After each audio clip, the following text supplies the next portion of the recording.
ஆதியே துணை மரளிகதிண்டா சாலை ஆண்டவர்கள் மெய்மதம் மெய்மன ஞானம் பொறுத்தில் நின்றிட இழுத்து விழுங்கும் பொங்கு மாங்கடலின் சுழல் போனவர் மீண்டு இங்கு வந்திலர் போதை கண்ணி மனம் இதே.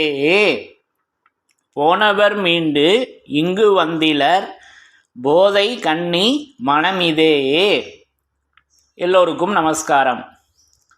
இவ்விரிபுவன வேதமாமறைகளின் அதிகாரண செழுங்கலை கருவூலத்து இறைவனின் திருவாயுரை விரிப்பு. இந்த மெய்ப்பாதை வேறு. வேதம் ஆசான் திருமேனி. வேதம் ஆசான் திருமேனி. வேதத்தை ஓதினாலே புண்ணியம். வேதங்கள் பூராவும் தித்திக்கின்றன. வேத ஏட்டில் எழுதியுள்ளதை படிப்பதன் பயன் இறைவனை காண்பதுதான். வேத கலைவாணி உன் நாவில் இருக்கும்படி உன் நாவை நீட்டி அகட்டி வேதனாவாக வளர்க்க வேண்டும் என்பதுவே இறைவனின் எண்ணம். வாடாத கண்ணி வயது பத்தான ஏடான கலைமகள். கலைமகள் வாசம் செய்யும் நாவினை உடையவர்களே மறைமொழி மாந்தர். அவர்களே என் ஆசான். ஓதுமதி வேத கலைவாணி எந்தன் உளம் குளிர நாவில் நின்று முழங்கும் காப்பே. முற்ற திசையில் தாய்முகம்மது முன்கலைவாணி தேவியே. முதுமொழி திருவருள் புதுமை சிந்தும் இமயமகா மேருகிரியின் தவராஜரான பிரம்ம கவனாதியம் கொடு சர்வ புவனாதியமெங்கும் கணித்து உலாவி வரும் வரப்பிரலாப கலைவாணி. கலைமகள் பேசுவது முதல் நூல். அது ஆதியனாகிய முதல்வர் பேசுவது. தலைவன் தன்னை அறிந்தவனே குலத்தோன் என்று திருவேதம் உமக்கு உரைக்கச் சொன்னது எம்மை என்ற நமது குருபெருமான் அவர்களின் மந்திர உத்தரவின்படி நமது பெருமான் அவர்கள், நமது தெய்வம் அவர்கள், பிரம்மோதய மெய்வழிச்சாலை ஆண்டவர்கள் நமக்கு என்றென்றும் அந்த வேதமாக, திருமறையாக, வேத வாசகமாக, திருமறையின் வாசகமாக, அவங்க பரிசுத்த ஆவியாக என்றென்றும் நமக்கு வேதம் ஆசான் திருமேனியாக அவங்க எப்பவும் நமக்கு விளங்கி கொண்டு அந்த மறைமுத்தான மணியோன் அருளாக நமக்கு அந்த மறைமுத்தாக, அந்த முத்து உலகிற்கு ஒரே முத்து, அந்த முத்து திருமறையாக அவங்க எப்பவும் அவர்களே விளங்கி கொண்டு இருக்கின்றார்கள். அப்போ அந்த தெய்வ திருமேனியிலிருந்து என்றும் அழியாதது அந்த வேத வாசகம். அப்போ அந்த என்றும் அழியாத அந்த வேத வாசகத்தின் சிறப்புகளை ஒவ்வொன்றாக படித்து தரிசனை செய்து வருகிறோம். அப்போ அந்த அழியாதது, அது என்றும் அழியாதது, அது என்றும் மாறாதது, அது என்றும் வாடாதது அந்த வேத வாசகம். அப்போ அதனுடைய வல்லபம், அதனுடைய செயல் அடையாளங்களை நம்முடைய வேதமாமறைகளிலிருந்து ஒவ்வொன்றாக படித்து தரிசனை செய்து வருகிறோம். அப்போ இன்றைக்கு இந்த பதிவிற்கு நான் எடுத்துக்கொண்ட பகுதி நம்முடைய திருவருட்குரல் திருவாக்கியத்திலிருந்து ஒரு பகுதியினை எடுத்துக்கொண்டேன். இந்த திருவாக்கியமானது நமக்கு மூன்றாவது திருவாக்கியமாக, திருவருட்குரல் மூன்றாவது திருவாக்கியம், பக்கம் எண் 13, பழைய அச்சு நூல் பக்கம் எண் 13ல் இங்கே நமக்கு அற்புதமாக அந்த அழியாதது, அது என்றும் அழியாத அந்த வேதவாசகம் அது எப்படியெல்லாம் அது தாண்டவம் ஆடிக்கொண்டு, அது ருத்ர தாண்டவம், அது நடனமாடிக்கொண்டிருக்கின்றது. அந்த வேதவாசகம் எப்படியெல்லாம் அந்த பரதநாட்டியம் ஆடிக்கொண்டிருக்கின்றது என்பதை நமக்கு அந்த நடனத்தை, அந்த ஓசை கொண்ட நடனத்தை, அந்த மணுமகன் ஓசை கொண்ட நடனத்தை அந்த சிவபெருமான் அவர்களே ஆடி காண்பிக்கின்றார்கள். அது செவியில் காணக்கூடிய அது மறைநடன வருகையாக, அந்த வருகையானது நமக்கு அந்த நடனம் திருமறையாக விளங்கி கொண்டிருக்கிறது அல்லவா? ஆக அதை படித்து தரிசனை செய்யலாம். பிரம்மோதய மெய்வழிச்சாலை ஆண்டவர்கள் திருவாக்கியம். சாதிகளின் கர்த்தாவே. திருவருட்குறள் 3வது திருவாக்கியம், பக்கம் எண் 13, பழைய அச்சு நூல், தொடர்ச்சி. தொடர்ந்து ஆண்டவர்கள் நேரடியாக நம் கையகத்து நின்று விளங்கும். நேரடியாக நம் கையகத்து நின்று விளங்கும் தவ ஆதிக்க. அடுத்தது தொடர்ந்து அந்த என்றும் அழியாத வேதவாசகம் எப்படி இருக்கிறது என்பதை தொடர்ந்து பேசி வர்றாங்க அந்த அருளுச்சிப்பை. தொடர்ந்து ஆண்டவர்கள் நேரடியாக நம் கையகத்து நின்று விளங்கும். அப்போ நமது தெய்வம் அவர்களின் அந்த கையகம் என்றது சபை அல்லவா? திருமஞான குறள் 49. கையகம் என்றது சபை. இக்கோடி காலத்தும் அழியாத புகழுடம்பின் பரிசுத்த ஆவி. இப்போ இதெல்லாம் நம்ம ஏற்கனவே தரிசனை செய்திருக்கிறோம் அல்லவா? அந்த கையகத்து நின்று விளங்கும் தவ ஆதிக்கம். அப்போ அந்த தவம் தாங்க ஆதிக்கம் பண்ணுது. அப்போது மெஞ்ஞான மகத்துக்களினுடைய தூளத்திருமேனி ஆதிக்கம் செய்யலை. அவர்கள் செய்த அந்த தவம், அவர்களுடைய தவம் அவர்கள் இறக்கிய அந்த திருவேதமாக இருக்குதுங்க. அப்போ அது வாடாத தவம், அது இந்நூல் நமக்கு கொடுத்துட்டாங்களே இந்த வாடாத தவத்தை. அப்போ நமது தெய்வம் அவர்களின் அந்த தவம் அது வாடாதது, அது என்றைக்கும் இருக்கக்கூடியது அந்த தவம். இப்போ மற்றதெல்லாம் வாடி போயிடும், உலகத்தில் எல்லாமே வாடி போயிடும். வாடாதது அந்த தவம் மட்டும்தான், அவர்களுடைய அந்த திருமறை தான். எவ்வளவு திடமாக எவ்வளவு தீர்க்கமாக இதை நமக்கு வேதமாமறைகளில் எடுத்து வச்சுருக்காங்க. அப்போ அது நம் கையகத்து நின்று விளங்கும் தவ ஆதிக்கம். அந்த தவ ஆதிக்கம் தாங்க அழியா நிலை. அது அழியாத நிலையாக, அது என்றும் அழியாத அந்த வேத வாசகம் அதனுடைய செயல் அடையாளம் எப்படி கொடுக்குறாங்க? அது இறைவனுடைய கையகத்து நின்று விளங்கும் தவ ஆதிக்க அழியா நிலை. அப்போ அந்த தவ ஆதிக்கம் அழியாது நிலைத்து இருக்கக்கூடிய தவமாக நமக்கு அந்த வாடாத தவத்தை, அது வாடாத தவம் அது இந்நூல் மெய்நிலையின் போதம், அதை மெய்நிலையாக நமக்கு அதை வழங்கியிருக்காங்க அல்லவா? அப்போ அந்த அழியா நிலை அது நமக்கு மெய்நிலையாக இருக்கிறது. அது வாடாத தவமாக இருக்குது. அதுதாங்க ஆதிக்கம் செலுத்துது. இது எப்பேற்பட்ட காட்சி இது! அப்போது ஆதிக்கம், அந்த ஆளுமை, அது தவம் அல்லவா ஆளுகிறது. அப்போது மெஞ்ஞான மகத்துக்களினுடைய தவம் என்றென்றும் நிலைத்திருக்கக்கூடிய அந்த திருமறையின் வாசகங்களாக அதை நமக்கு எடுத்து வச்சிருக்காங்க. அப்போ நேரடியாக நம் கையகத்து நின்று விளங்கும் தவ ஆதிக்க அழியா நிலை அருங்காரண செயலைத்தான் ஒரு நாமம் கொடுத்து எடுத்து வைத்துள்ளோம் என்று இந்த திருவாக்கியமானது நம்முடைய மெய்மதம். மரளிகை திண்டா சாலை ஆண்டவர்கள் மெய்மதம் உதயமான அந்த திருநாளில் தான் இந்த திருவாக்கியம் வெளியாகுது. அப்போது அதில் ஆதிக்கம் செலுத்துவது எது? நமது தெய்வம் அவர்களின் தவம்.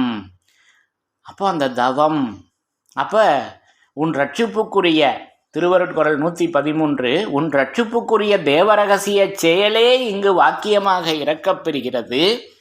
அதை உன் செவியில் வாங்கி சிந்தித்து பிறரிடம் பேசுவது தவத்தை காண. அப்போ தவத்தை காணலாமே, காணக்கூடிய ஒரு தவம், செய்யக்கூடிய ஒரு தவம், செவி வாயிலாக காணக்கூடிய ஒரு தவத்தினை வாய்விட்டு போக முடியாத அந்த மாறாத தரிசனையில் ஒரு தவத்தை நமக்கு எடுத்து வச்சிருக்காங்க. அப்போ அதை செவியில் வாங்கி சிந்தித்து பிறரிடம் பேசுவது தவத்தை காண எத்தனையோ மடங்கு அதீதமான உன்னதம் உடையது என்று நமக்கு அந்த தவத்தினை நமக்கு இப்போ இந்த தவம் எளிமையாக நமக்கு இந்த உலக மக்கள் எல்லோரும் செய்யக்கூடிய தவத்தை நமக்கு வச்சிருக்காங்களே. ஆனால் அவர்கள் செய்த தவத்தை நம்மால் செய்ய முடியுமா? தன்னுடைய மனைவி மக்கள் சொந்த பந்தங்கள் ஊர் நாடையெல்லாம் விட்டுட்டு தன்னுடைய குருபிரான் அவர்களே கதியென பல காலங்கள் அன்னபானங்களின்றி தங்குவதற்கு இடம் உண்டா? வனாந்தரத்தில் அவர்களுடைய குருபெருமான் முன்னாடியே அவர்கள் சென்று அந்த மெஞ்ஞான செல்வத்தை அவர்கள், அந்த தவத்தை அவர்கள் பெற்றார்கள். நம்மளால் அதை முடியுமா? நமக்கு அதை மிக மிக எளிமையாக எல்லா சுகங்களையும் உலகச் செல்வங்கள் எல்லாத்தையுமே நம்ம இங்கே வச்சுக்கிட்டு அனுபவிக்கக்கூடிய அந்த உலகச் செல்வங்கள் அனைத்தையுமே அளவாக வச்சுக்கிட்டு நம்ம அனுபவிக்கக்கூடிய வகையில் இப்படி ஒரு தவத்தை நாம் செய்யக்கூடிய மிக மிக எளிமையான தவத்தை நமக்கு எடுத்து வச்சிருக்காங்களே. அப்போ இதையும் நம்மளால் செய்ய முடியலன்னா அப்போ சோம்பேறி யார்? நான் தான். அது நான் தாங்க இந்த சோம்பேறி. அப்போது இப்படி ஒரு தவத்தை அவங்க எளிமையாக எடுத்து வச்சிருக்க அதை செய்யணும் அல்லவா? அப்போ அதுதான் நமது தெய்வம் அவர்களின் விருப்பமாக எண்ணமாக இருக்கிறது. அப்போது அந்த தவம் அது தவத்தை காண எத்தனையோ மடங்கு அதீதமான உன்னதம் உடையது என்று நமக்கு அந்த தவத்தினை கலிகாலத்தில் செய்யக்கூடிய அந்த நிஜமான தவத்தினை நமக்கு உலக மக்களுக்கு அனைவருக்கும் மிக மிக எளிமையாக இது வேதத்தில் எடுத்து வைத்த தவம். இந்த தவமானது வேத வாசகத்தில் எடுத்து வைத்த தவம். ஆக இப்படி நமக்கு அந்த நேரடியாக நம் கையகத்து நின்று விளங்கும் தவாதிக்க அழியா நிலை அருங்காரண செயலைத்தான் ஒரு நாமம் கொடுத்து எடுத்து வைத்துள்ளோம். சர்வ உலக மனுக்குலமும் சர்வ உலக உயிர்கோடிகள் அவ்வளவும் மரளி கை அடக்கமே. அப்போது நம்ம மெய்மதத்தினுடைய நாமம் மரளி கைதீண்டா சாலை ஆண்டவர்கள் மெய்மதம். அந்த மரளி அது யமன் அல்லவா? அந்த மரளிகை அடக்கம் எது பாருங்க. சர்வமும் எதன் கை அடக்கம்னா முதல்ல மரளிகை தான் அடக்கம், அப்புறமா தான் அது இறைவன் கை அடக்கமாக வருது. அப்போ நல்லா இங்கே நமக்கு எடுத்து கொடுக்குறாங்க. சர்வ உலக மனுக்குலமும் சர்வ உலக உயிர்கோடிகள் அவ்வளவும் மரளி கை அடக்கமே. அந்த மரளி எமது கை அடக்கம். பாருங்க, அப்போ அந்த மரளி நமது தெய்வம் அவர்களின் அந்த திருக்கரத்தில் அடக்கம், அந்த இறைவனுடைய அந்த கையகத்தில் அடக்கம். அப்போ அந்த மரளி எமது கை அடக்கம். இந்த செயலை வைத்துத்தான் நம் மதத்திற்கு இந்த நாமம் தந்தோம். போடு முத்திரை என்று மக்கள் படிக்க வேண்டிய உலகில் உள்ள சர்வ கிரந்தங்களும் இதுதான். இதை என் பெயரை வைத்து போடு முத்திரை என்று அந்த இறைவனுடைய அந்த சன்னத முத்திரையை இந்த பக்கத்தில் நமக்கு அதை குத்தி நமக்கு வழங்கி இருக்காங்க. அப்போ இந்த வாசகம் இந்த பகுதியை நமக்கு இப்படி அந்த முத்திரையாக அந்த முத்திரை தரித்து லாஞ்சனை இலங்கும் நமக்கு அந்த குருமணி மாலையை நமக்கு இப்படி தவமாக எடுத்து வழங்கியிருக்காங்க. ஆகவே இந்த பகுதியில் நான் எடுத்துக்கொண்டது அந்த என்றும் அழியாத அந்த வேத வாசகம் நமக்கு எப்படி படைக்கப்பட்டிருக்கிறது என்றால், நமது தெய்வம் அவர்களின் கையகத்தில் நின்று விளங்கும் தவ ஆதிக்கம். அப்போது அந்த தவ ஆதிக்கம் எங்கே இருக்குது அப்படின்னா அது விளங்கக்கூடியதாக இருக்கிறது. அந்த தவ ஆதிக்கம் அந்த அழியாதது தவ ஆதிக்கமாக இருக்கிறது. அது விளங்கும் தவ ஆதிக்கம். அது எங்கே விளங்குதுன்னா நமது தெய்வம் அவர்களின் கையகத்தில் நின்று விளங்குகிறதுங்க. ஆக இப்படி அந்த விளங்கும் கைபானத்தை அந்த அம்பை நமக்கு நமது கையில் மெய்யாகவே விளங்கும் அந்த கைபான செயலாகிய நிஜ ஞான அந்த திருவாக்கியம். அப்போ இதெல்லாம் நமக்கு ஜீவசிம்மாசன பருவத்தில் பேசி வர்றாங்க. அப்போது அவர்களுடைய அந்த கைபானம் அந்த வில்லிலிருந்து புறப்படக்கூடிய அந்த அம்பு நம்முடைய இந்த அழி எண்ணத்தை கொள்ளுகிறது அல்லவா? அதை தவிடுபொடியாக்க கிளம்புகிறது எம்முடைய அறிவு பானம் என்றெல்லாம் திருவாக்கியங்களில் பேசி வர்றாங்க. அப்போது அந்த கையகத்தில் அல்லவா அந்த பானம், அது அந்த ஆயுதம், அது அவங்க திருக்கரத்தில் அல்லவா விளங்கி கொண்டிருக்கிறது. அப்போ எம் கையகத்து நின்று விளங்கும் தவ ஆதிக்கம் அல்லவா அழியாத நிலையாக நமக்கு எடுத்து வச்சிருக்காங்களே. இப்படி அந்த அழியா நிலை அருங்காரண செயலாக நமக்கு அதை யுகங்கோடி காலமாக வேதமா மறைகளின் உள்ளே மறைந்து கிடந்த உயிராணி அருங்காரண நித்தியமுத்தி நீதிமாணிக்க செயலாக அந்த அருங்காரணம் அது வேதமாமறையில் அல்லவா அது மறைந்து கிடக்கிறது. அது எப்பவும் எங்கே இருக்குது? அப்போ இலகு நீடாழி வேதமாமறையில் இருந்தது வான்கடை முதலாய் நமக்கு எடுத்து கொடுக்குறாங்க அல்லவா? அப்போ அந்த இலகு நீடாழி வேதமாமறையில் இருந்தது வான்கடை. அப்போ அந்த பெருவான்கடை சுவிசேஷம், அப்போ அந்த பிணைநிகர் இல்லா அந்த பெருவான்கடை எங்கே இருக்குது? அந்த வேதமாமறையில் அல்லவா விளங்கி கொண்டிருக்கின்றது. ஆக இப்படி நமக்கு அந்த அருங்காரண செயலை எடுத்து வழங்குறாங்க. அப்போது அந்த என்றும் அழியாத வேதவாசகம் இந்த பகுதியில் நமக்கு எப்படி வச்சுருக்காங்கன்னா, அது கையகத்து, இறைவனுடைய கையகத்து நின்று விளங்கும் தவ ஆதிக்கம், அதுதாங்க அழியாத நிலை. அது அழியா நிலை. அது அருங்காரண செயலாக அது வேதமாமறையில் மறைத்து வைக்கப்பெற்று அது மறைச்சா வச்சுருக்காங்க. அது எல்லோருக்கும் பிரகாசமாக தெரியும்படி தான் அந்த வேதமாமறையில் உள்ள அந்த பக்கங்களில் அதை நமக்கு வாசகமாக எடுத்து வைத்திருக்கிறார்கள். அப்போது அந்த தவ ஆதிக்கம், அப்போது நம்முடைய மாமா அவங்களுக்கும் இந்த நாமத்தை எடுத்து தெய்வம் அவங்க வச்சுருக்காங்க. தம்முடைய பிள்ளையாகிய தவ ஆதிக்கம், மெய்வழி தவ ஆதிக்க அனந்தர் அப்படின்னு நம்ம மாமாவுடைய திருநாமம் ஒன்று நம்முடைய மாமா அவர்களுக்கு எடுத்து வைக்கப்பட்டிருக்கல்லவா. அப்போ இது எல்லாமே இறைவனுடைய நாமம்தான் நமக்கு பேர்களாக எடுத்து வைக்கப்பட்டிருக்கிறது. அப்போ அந்த தவ ஆதிக்கம், அந்த தவம் அல்லவா ஆதிக்கம் செலுத்துகிறது. அப்போது அது விளங்கும் தவ ஆதிக்கம். அது எங்கே விளங்குதுன்னா இறைவனுடைய கையகத்தில் நின்று விளங்குதுங்க. அப்போ அந்த தவ ஆதிக்கம் நமக்கு ஆதி மான்மியத்தில் அந்த தெய்வீக மான்மியம் சன்னதம் பெறும் பருவத்தில் எடுத்து கொடுக்குறப்ப முன்னாதி கால தேவ மன்னாதி மன்னர்களெல்லாம், அப்போ இதெல்லாம் நம்ம வேதத்தின் சிறப்புகளில் இந்த பகுதியெல்லாம் இந்த தவ ஆதிக்கத்தை ஏற்கனவே தரிசனை செய்திருக்கிறோம் அல்லவா. முன்னாதி கால தேவ மன்னாதி மன்னர்களெல்லாம் தங்கள் தங்கள் தவாதிக்க, அப்போ அந்த தவ ஆதிக்க தீர்க்க தரிசன வழி. அப்போ அந்த தவ ஆதிக்கம் அது தீர்க்க தரிசனமாக இருக்குதுங்க. அப்போ அந்த தீர்க்கத்தை தரிசனை செய்வது தீர்க்கமாக தரிசனை செய்வது. அப்போ தீர்க்கம்னா என்ன? பூரண வண்ணப்பாவில் பேசி இருக்காங்க அல்லவா, அது பெரிய பிரம்மாண்டமான தலைப்பு தீர்க்கம். அப்போ அந்த தீர்க்க தெளிவு, அப்போ அந்த தீர்க்க தரிசன வழி ஓடி ஓடி படர்ந்து காய்த்து பழமாகி மகா பெருக்கமான மறை, அது மகா பெருக்கமான மறை நீதி நெறி ஓங்கி எழும்பும் ஒளியோசை ஆவது என்று நமக்கு சன்னதம் பெறும் பருவத்தில் இந்த வாசகம் கொடுத்துருக்காங்களே. அந்த தவ ஆதிக்கம் அது தீர்க்க தரிசன வழி ஓடி ஓடி படர்ந்து அது காய்த்து பழமாகி அது மகா பெருக்கமான திருமறையாக அல்லவா அந்த தவ ஆதிக்கம் விளங்கி கொண்டிருக்கிறது. இப்படி நான் அந்த தவ ஆதிக்கத்தை தரிசனை செய்கிறேன். அது பெருக்கமான மறை. இப்போ ஒவ்வொரு வாசகமும் அது வேதத்தின் சிறப்பாக, வேதம் ஆசான் திருமேனியை அவங்க முன்னிலைப்படுத்தி தங்களுடைய அந்த நித்திய தேகத்தை முன்னிறுத்தி அல்லவா ஒவ்வொரு வாசகங்களையும் நமக்கு அருள்வர்ஷிப்பாக கொடுத்துருக்காங்க. அப்போது அந்த தவாதிக்க தீர்க்க தரிசன வழி ஓடி ஓடி படர்ந்து காய்த்து படமாகி மகா பெருக்கமான மறை. இது எப்பேற்பட்ட பெருக்கம்? இது மகா பெருக்கமான மறை ஓங்கி எழும்பும் ஒளியோசை ஆவது.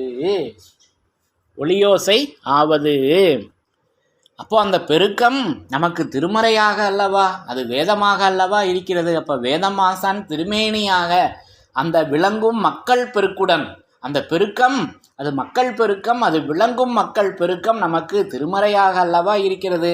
அது அல்லவா அது தவாதிக்கம்.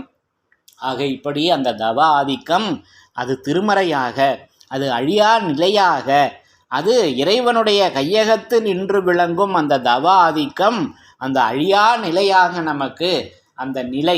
அப்போ அந்த நிலை நம்ம ஏற்கனவே திருமறையின் சிறப்பாக தரிசனம் செய்திருக்கிறோம் அல்லவா. அப்போ அதை நமக்கு எடுத்து காட்டியது அந்த இறைவனுடைய விபூதியாகிய அந்த திருநீராகிய தெய்வ தேடு ஊடகம் அல்லவா. அப்போ அதில் அந்த நிலை, அது நிலைமறை புலமை சிந்தும் கலைவல்ல மகத்துக்களே. அப்போ கலைவல்ல மகத்துக்களுக்கு நாமம் கொடுக்குறாங்க. அது நிலைமறை புலமை சிந்தும், அந்த புலமை அல்லவா அந்த கலைவல்ல மகத்துக்களிடம் சிந்தி கொண்டிருக்கின்றது. அப்போது அது நிலை, அது கலைகள் 64ற்கும் அப்பார் தாண்டி மேம்பட்ட ஓர் கலையாகிய வேதம் கடந்த செழுமுணர் சலாசன அரசு பீடமாகிய திருவீச்சென்னும் சிவசிகர குரசலங்கிருத பிழம்பென்னும் அந்த தெய்வீக அதிமகோன்னத நிலை. அந்த நிலைக்கு எவ்வளவு நாமம் கொடுக்குறாங்க பாருங்க. அது கலைகள் 64ற்கும் அப்பார் தாண்டி மேம்பட்ட ஓர் கலையாகிய அந்த வேதகலை, அந்த கலை அது வேத கலை குமுறும் ஓதும் மதிவதனம். இப்போ அந்த கலை எவ்வளவு தரிசனம் செய்திருக்கிறோம். வேதத்தின் சிறப்பாக. ஆக இப்படி ஒவ்வொரு வாசகங்களையும் நமக்கு வேதத்தின் சிறப்பாக அதை நமக்கு எடுத்து வச்சு, அப்போ அந்த மரலிகை தீண்டா சாலை ஆண்டவர்கள் மெய்மதத்தை உதயமாக்கி வச்சிருக்காங்க. அப்போ அந்த மெய்மதத்தினுடைய செயல் என்ன சொல்ல தெரியுமா? நமக்கு சொல்ல தெரியாது. அதனால் அவங்களே அதற்கு வாசகம் கொடுத்துட்டாங்க. இதற்கு அடுத்த திருவாக்கியமே அந்த நம்முடைய மெய்மதத்தினுடைய செயல் அடையாளம். அது நமக்கு மதிப்பிலடங்கா மாணிக்க பரிசாக நமக்கு வழங்கி வச்சிருக்காங்க. அப்போ அது மரலிகை திண்டா சாலை ஆண்டவர்கள் மெய்மதம் என்பது இறுதியில் யமனிடம் சிக்கி மரண அவஸ்தையோ கசப்பு அடையாளத்தீட்டு பிணநாற்றமோ இல்லாமலாக்கி பிணி மூப்பு சாக்காடு அணுகா பேரின்பம் அனுபவிக்கும் மாறாத வயதுடைய நித்திய தேகத்தில் மனிதரை புகுத்தாட்டி வைக்கின்ற மெய்மதம். அப்போ அந்த மனிதர் யாரு? ஒரு பிரம்மனிஷ்டரின் துணிக்கு நேராக செவி கொடுத்து கேட்பவர்களே மனிதன் என்று வேதம் சொல்லுகிறது. அப்படி அந்த மனிதரை புகுத்தாட்டி வைக்கின்ற மெய்மதம் எப்படி கொடுத்துருக்காங்க? இப்படி நமக்கு சொல்ல தெரியுமா? நம்ம மதத்தினுடைய செயல் என்ன என்றால் அதற்கு ஒரு திருவாக்கியமே நமக்கு அது மதிப்பிலடங்காத மாணிக்கமாக அதை நமக்கு இறக்கி வச்சிருக்காங்களே. உலக மாணிக்கமே நம்ம பார்த்ததில்லை. பார்த்துருக்கோமா? இல்லை. அப்போ இது ஜீவ மாணிக்கம். அது மதிப்பிலடங்கா மாணிக்கத்தை நமக்கு அந்த 4வது திருவாக்கியமாக திருவருட்குறளில் 4வது திருவாக்கியமாக நமக்கு எடுத்து அவர்களுடைய அந்த கையொப்பத்தை இட்டு நமக்கு அந்த திருவாக்கியத்தில் வழங்கியிருக்காங்களே. அப்போ என்ன சிறப்புடையதாக இந்த வாசகம் இருக்க வேண்டும்? இப்படி எண்ணி பார்க்க வேணாமா? இப்படி நான் அந்த மெய்மதத்தை தரிசனை செய்கிறேன். அப்போது இந்த சர்வ உலகமும் மனுக்குலமும் சர்வ உலக மனுக்குலமும் சர்வ உலக உயிர்கோடிகள் அவ்வளவும் மரலிகை அடக்கமே. அந்த மரளி எமது கை அடக்கம். இந்த செயலை வைத்துத்தான் நம் மதத்திற்கு இந்த நாமம் தந்தோம் போடு முத்திரை. அப்போது அவர்கள் தந்த அந்த மெய் மதம் அது அதனுடைய செயல் நமக்கு எடுத்து காமிச்சிருக்காங்களே. ஆக இப்படி இறைவனால் அனுப்ப பெற்ற அவரவர் மத வேதங்களிலும் உள்ள நிகரற்ற உயிராணி செயல் இதுவே. இதை நிரூபணை செய்கின்றவர்களே வரிந்து நின்று கொண்டு எழுதிய எழுத்து. இது குரு. அப்போ அந்த குருபிரான் எழுத்தாக அல்லவா அவங்க விளங்கி கொண்டிருக்காங்க. அது இறைவனே வரிந்து நின்று கொண்டு எழுதிய எழுத்து. இது குரு சாலை ஆண். அந்த சாலை ஆணாகிய நமது தெய்வம் அவர்கள் அந்த எழுத்தாக இப்போ விளங்கி கொண்டு இருக்கிறார்கள். அப்போ திருமறை குரு பெருமானாக நமக்கு அந்த திருமறை குரு தீன் திருமேனியில் அவர்கள் எழுந்தருளி எப்பவும் அவர்களே விளங்கி கொண்டிருக்கின்றார்கள். அது கையகத்தில் நின்று விளங்கும் தவாதிக்க கையகத்து நின்று விளங்கும் அந்த தவாதிக்க அழியா நிலை. அப்போ அந்த நிலை அது நிலைமறை புலம சிந்தும் கலைவல்ல மகத்துக்கள். அது மேம்பட்ட ஓர் கலைங்க. அது அந்த கலை அந்த நிலை அது அதிமுகோன்னத குரசலங்கிருந்த பிழம்பெண்ணும் அந்த பிரம்மரந்திர அதிமுகோன்னத நிலையை நமக்கு இப்படி அது நிலையை அந்த நிலை நமக்கு திருமறையாக எடுத்து வச்சிருக்காங்க. அப்போது அந்த மாளிகைக்குள் நிலைவாசல் வழியாக நம்ம நுழையணுமே. அந்த வீடு அந்த யாரும் கட்ட முடியாத திருமாளிகையே உன் தேகம். அந்த திருமாளிகையாகிய அந்த வேதத்தில் நம்ம நுழைவதற்கு அந்த நிலைவாசற்படியாக அவர்களே அந்த நிலையாக விளங்கி கொண்டிருக்கின்றார்களே. அவர்களல்லவா நம்மளை அந்த மாளிகைக்குள் அழைத்து சென்று என்னை நன்றாக தரிசனை செய் என்று அந்த வாய்விட்டு போக முடியாத அந்த மாறாத தரிசனையை அவங்க வழங்குகிறார்கள் அல்லவா. இப்படி நான் அதை வேதத்தில் தரிசனை செய்கிறேன். ஆகவே அந்த அழியாத அந்த வேத வாசகம் அது தவ ஆதிக்க நிலையாக, அது எப்பேற்பட்ட நிலை? அது தவ ஆதிக்க நிலையாக அந்த நிலையானது அது தவ ஆதிக்கம். அப்போ தவம் அல்லவா ஆதிக்கம் செய்கிறது. அப்போது அது ஆளுமை. அப்போ அந்த அழியா திருநாட்டில் ஆளும் மௌனதாரை. அப்போ இது எப்படி பாருங்க, அது யமவாதையை கடத்தும் எந்திரம். அதுவும் இங்கே திருவருட்குறள் 3வது திருவாக்கியமும் எப்படி நமக்கு நேராக எடுத்து விளங்க காட்டியிருக்கின்றார்கள். ஆக இது இந்த தவ நிலையானது இந்த தவ ஆதிக்க நிலையானது நமது தெய்வம் அவர்களின் அந்த கையகத்து நின்று விளங்கி கொண்டிருக்கின்றது. இப்படி அவங்க விளங்கும் அன்பர்களுக்கு எல்லாம் உளம்புகும் தெய்வமாய் அந்த அழியாத அந்த வேத வாசகத்தை நமக்கு தவ ஆதிக்க நிலையாக நமக்கு இப்படி அது அருங்காரண செயலாக நமக்கு அது வேதமாமறைகளினுள்ளே மறைந்து கிடந்த உயிராணி அருங்காரண செயலாக நமக்கு அந்த அழியாத நிலையை, அது தவ ஆதிக்க அழியா நிலையை, அந்த வேத வாசகத்தை இப்படி நமக்கு திருமறையாக வேதமாக, வேதம் ஆசான் திருமேனியாக அந்த தவ ஆதிக்க அந்த நிலையை நமக்கு இப்படி அந்த நிலையில் அவங்க நின்று கொண்டு எப்பவும் அவங்க அந்த நிலையில் நின்று கொண்டிருக்கின்றார்கள் என்பதை எம்முடைய சத்திய அந்த நிலை சாயா நீதிநெறி துணியின் தயவால் நான் இப்படி வேதமாக அதை விளங்கி கொண்டேன் என்று கூறி, அப்போ அந்த என்றும் அழியாத என்றும் மாறாத அந்த என்றும் வாடாத அந்த வேத வாசகம் தவ ஆதிக்க நிலையாக, அது அழியாத தவ ஆதிக்க நிலையாக, அந்த திருமறையாக, அந்த தவ ஆதிக்க தீர்க்க தரிசன வழி ஓடி ஓடி படர்ந்து காய்த்து பழமாகி மகா பெருக்கமான மறை. அப்போ அந்த பெருக்கமாக அந்த திருமறையாக அந்த தவ ஆதிக்கம் இப்படி அந்த தவ ஆதிக்கத்தை நமக்கு அந்த வேத வாசகமாக நமக்கு இப்படி வழங்கியுள்ளார்கள் என்பதை இப்படி நான் விளங்கி கொண்டேன் என்று கூறி, என்றும் அழியாத என்றும் மாறாத என்றும் வாடாத வேத வாசகத்தின் சிறப்புகள் தொடரும். தலைவன் தன்னை அறிந்தவனே குலத்தோன் என்று திருவேதம் உமக்கு உரைக்கச் சொன்னது எம்மை. என்றும் அழியாத வேத வாசகத்தின் சிறப்புகள் தொடரும். எல்லோருக்கும் நமஸ்காரம்.